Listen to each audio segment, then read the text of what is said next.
I'm not a conspiracy theorist, but I also think that, a couple of instances, fine. Those are some coincidences. But when you see a succession of incidents and then you hear a lot of discussion online, I mean, to me, I just would not put it out of the realm of possibility that it was a cyber attack. What say you on everything that happened yesterday?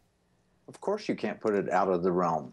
I mean, United Airlines and New York Stock Exchange are not correlated in any way, but both suffered serious attacks, which would cripple our economy. If you shut down airline travel, if you shut down the stock exchange, and it comes on the heels of a Chinese stock market crash.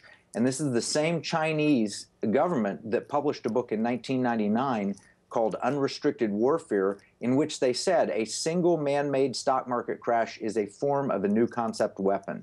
So absolutely it's possible that that was a cyber attack. When everyone talks about the possibility of World War III, Kevin, I always think, I think that we think in old-timey terms.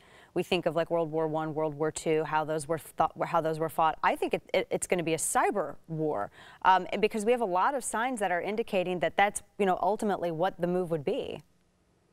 In fact, I wrote an op-ed on TheBlaze a year ago, a little over a year ago, which said World War III is coming and it will be a cyber economic war. That's what our enemies have said. Russia, China, ISIS, they all know it's an electronic war. And they're planning on attacking the American economy because they know they can't beat our military head to head. And so the way to do that is you attack our economy, which undermines the military, undermines the country. So what sort of systems of protection does the United States have in place? Because we were watching that Norcourt map yesterday, and we have it up on the screen now as well. And of course, some of the groups like Anonymous, and then there were a couple of other groups that were discussing the day before yesterday, things that were taking place yesterday. What sort of, what protections do the United States have? I mean, I can imagine that we would have at least some people that would be, that we have employed that are capable of making sure they're pushing back against these sort of attacks. The word is insufficient. General Keith Alexander, when he was the head of the NSA, went on 60 Minutes and admitted publicly that a foreign nation could take down our financial system using cyber means or other financial warfare means, and there's nothing we could do to stop it. So right now, diplomacy is our best method. It doesn't have to be. If people would pay attention and realize that this is a new world war, we could prepare and build systems, but we have to have a war footing.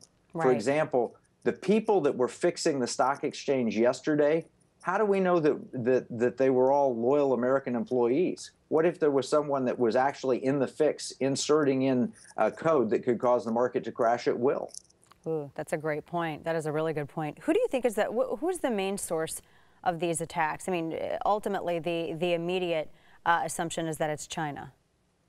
China and Russia are the largest perpetrators, but don't rule out Iran.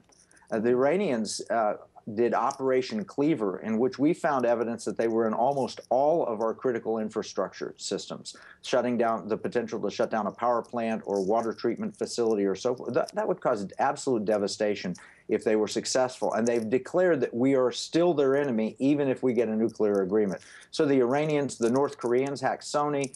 ISIS even has pretty serious cyber capabilities. A lone hacker willing to, someone you pay a lone hacker $500,000 or $1 million, they can do tremendous damage.